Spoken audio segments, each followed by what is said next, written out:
saying congratulations on this album. It is an absolutely amazing album, so congratulations. Thank you. Happy to hear that. Now, your last album, I said in my review, was one of the best albums I had ever heard. I know a lot of other people feel the same way.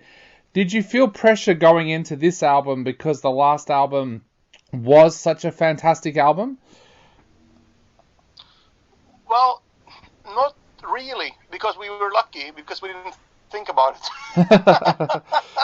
We didn't know what we were doing, actually, because we were shipped home from Russia in March 2020. I mean, the rest of Europe had, and most of the world was in lockdown, but Russia wasn't. So we kept touring while everyone else was doing a lockdown. And then we sort of went home, and we didn't know what to do with ourselves. So we, being musicians, we started writing music. And then after a while, we felt like, there are so many stories we didn't tell on the Great War that we wanted to tell already from the outset, but then it didn't have the right music. And then during the whole album release of the Great War and also the tour, we got so many great ideas from friends and fans and whatever.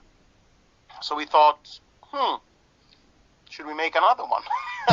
And that's sort of we didn't know if we were. I mean, obviously at this time when we started writing music, we didn't know if we were gonna do a couple of songs or if it would be an album. How long is this, lockdown gonna last? And in the end, we found out that we have enough to make an album and extra songs on the side. So we just kept writing, and that sort of made us never think about any pressure, even though it was our 10th album as well. Yeah.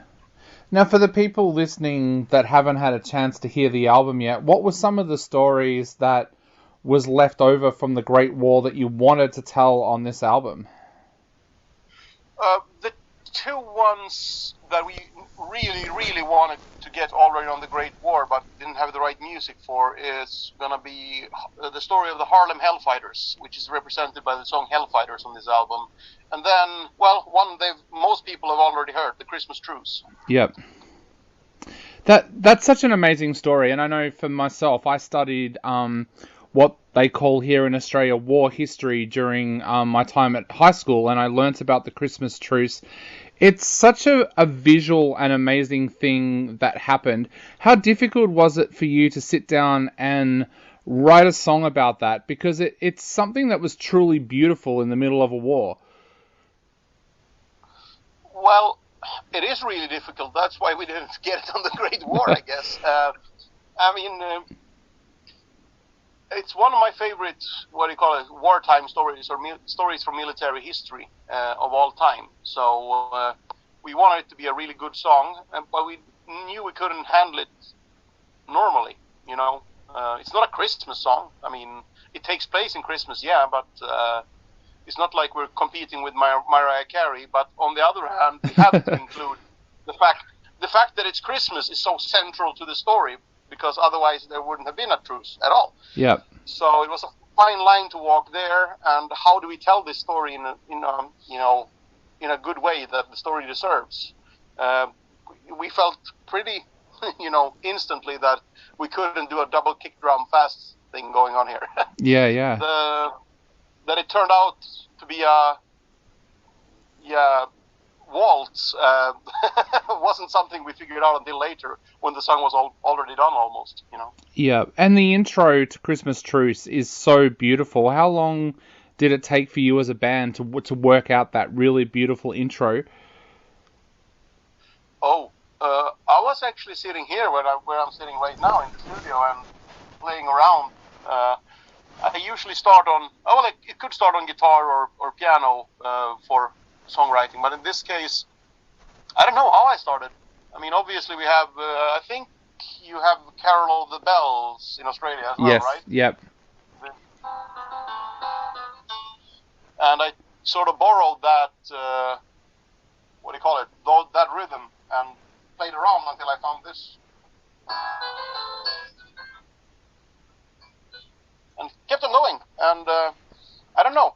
As soon as I had that, it felt like, there is something here. Maybe I should keep on going.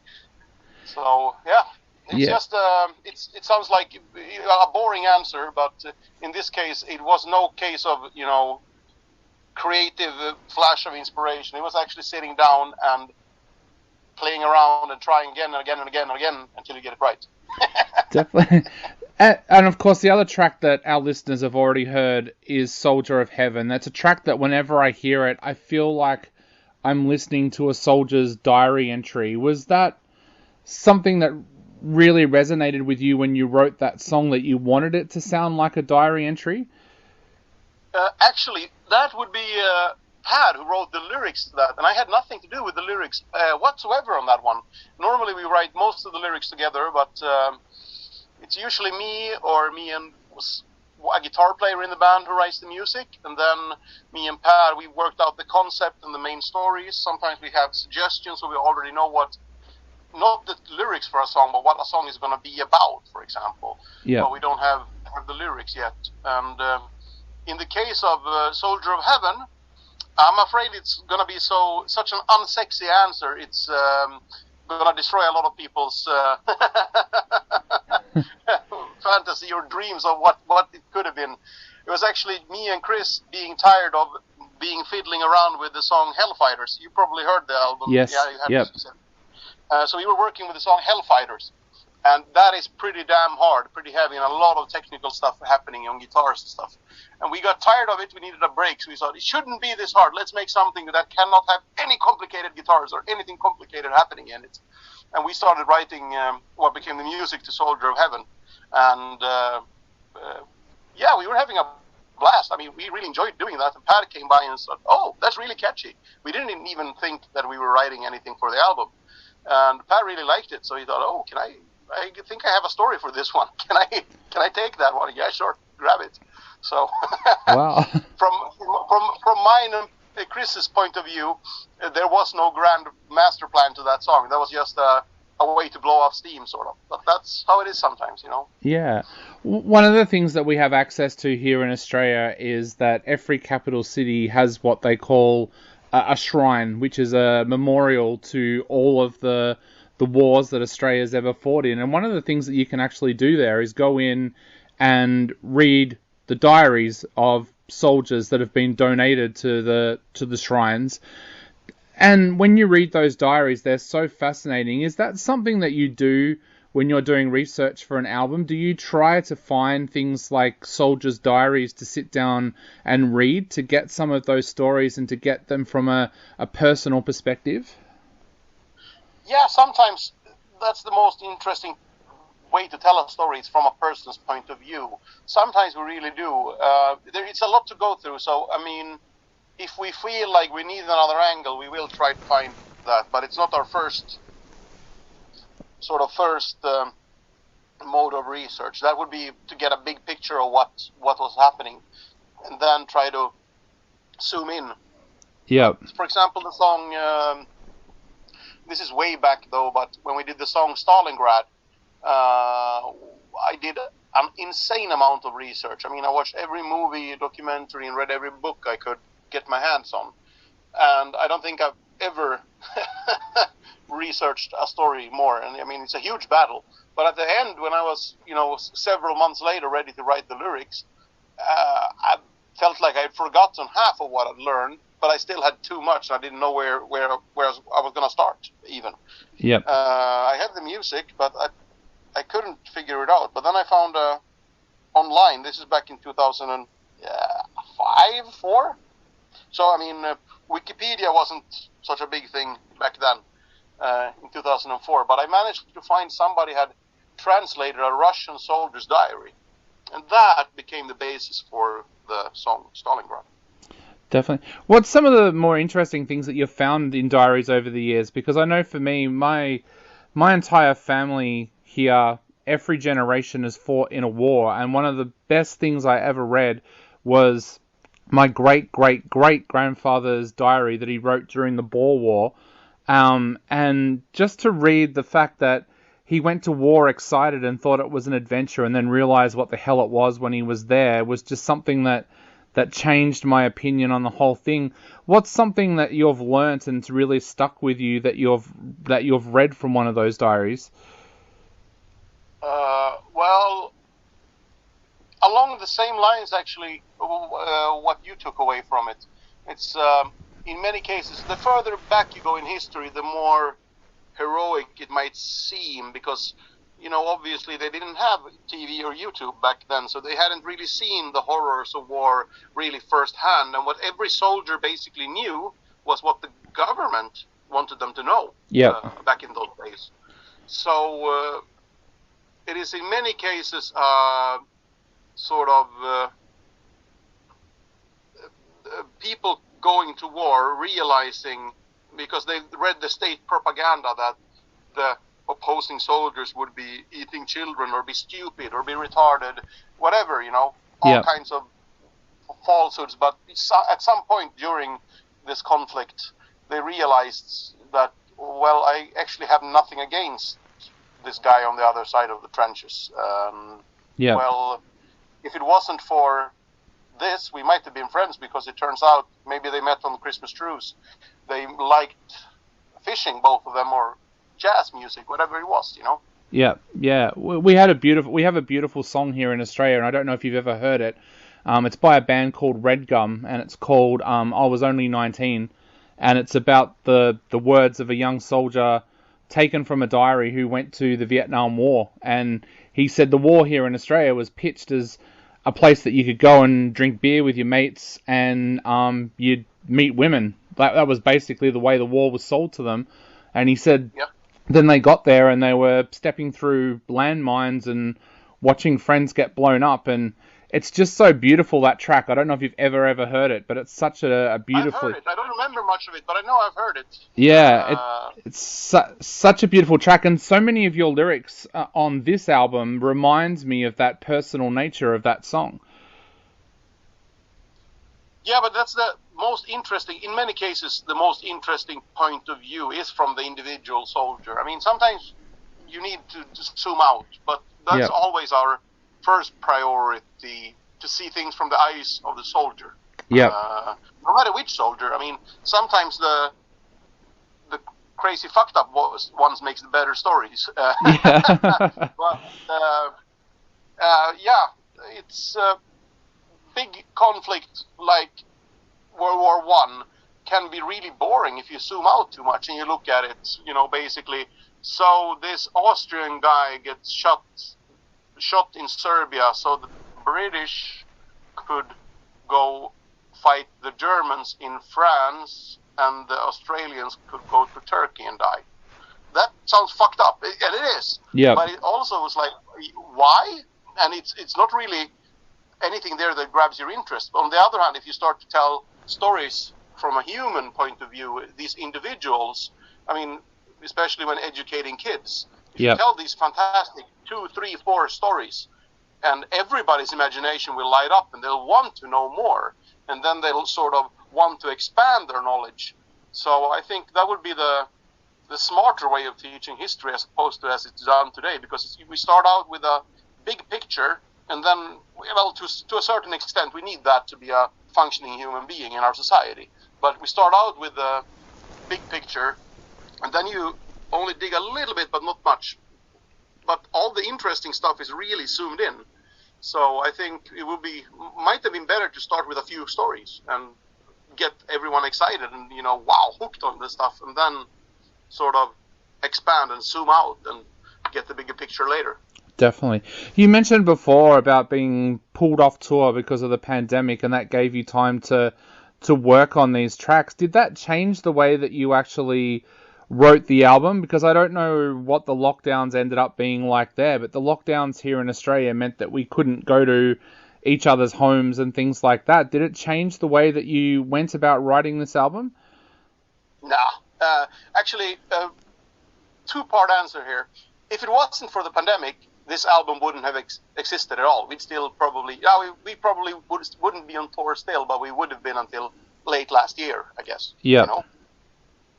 So I guess you could say the pandemic gave Sabaton fans an extra album that wouldn't have happened otherwise. And I don't think we would have made it about World War One, another one either.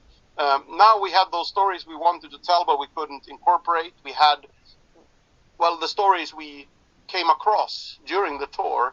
And then, also the fact that we haven't gone anywhere on the Great War tour. We haven't gone to Australia, Japan, South America, a lot of places.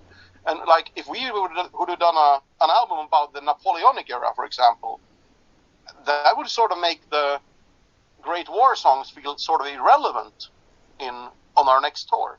Yep. While if we're in the same conflict, they would make total sense to incorporate into the live show. Thanks to that, everything changed with the album and the topic that it came out at all. But the actual process of writing an album and recording it was nothing changed.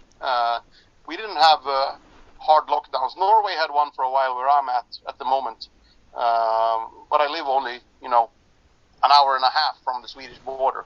I drive back to Sweden, and I had to get some tests done and some quarantine done, but the actual process, it's no problem for me to get in a car and drive and sit down with Chris, our guitar player, and write some songs. And Sweden never had a really hard lockdown at all. Even in the middle of it all, you could still go to the supermarket and not wear a mask, Yep, yeah. So what's it looking like now for touring for you guys? As you said, you never really got a chance to tour for the Great War. The tours that you've announced at the moment, do they look like going ahead? Yeah, so far all the indications we have, it turns out that the latest developments with the Omicron variant is not causing too many hospitalizations, and we have our Swedish tour coming up in April and May, and all indications we have is that it's a go. Yeah. And we have festivals booked in Europe. Unfortunately, we had to sort of move our European tour that was supposed to start on March the 4th, mainly due to, the trick is with dealing with a European tour is, maybe we do 25 concerts, but it's like over 20 or at least over 15 different countries. And every country has its own way of dealing with the pandemic. Is it going to be open? Isn't it? Can we enter the country? Can we get out of the country? And if you go into that country, yes, you can, but only if you come from that country, but not if you come from that country. Yep. Well, we've still got the weird situation here at the moment where we can't enter certain states. So yeah, it's really weird. But for your set list, how does that change now that you're basically touring for 2 albums?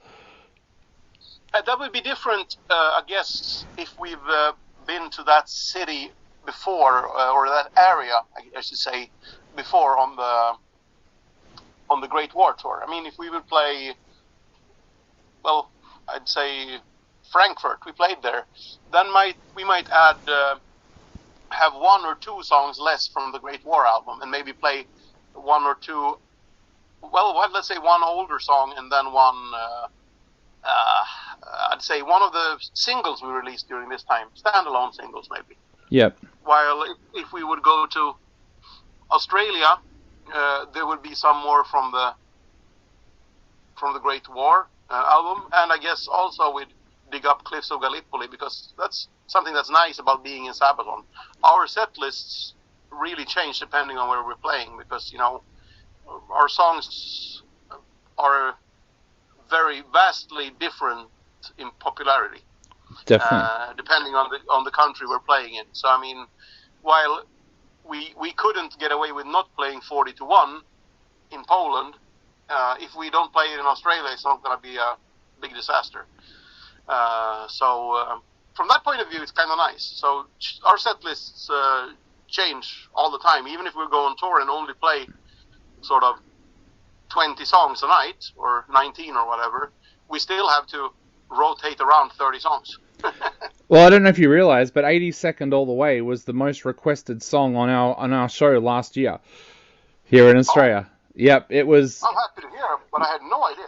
Literally every week we will get at least maybe 50, 60 people requesting that track. So yeah, it is really, really popular down here. I'm happy to hear. That's good to know.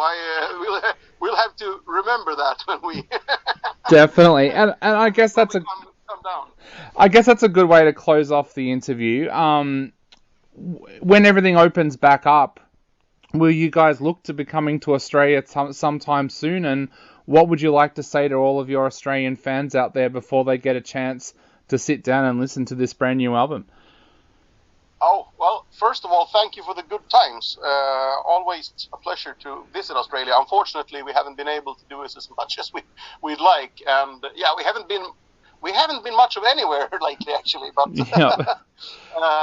no, for sure, we can't make any promises because this is all due to local restrictions and regulations and what happens with the pandemic. But our intent, at least, I can speak for.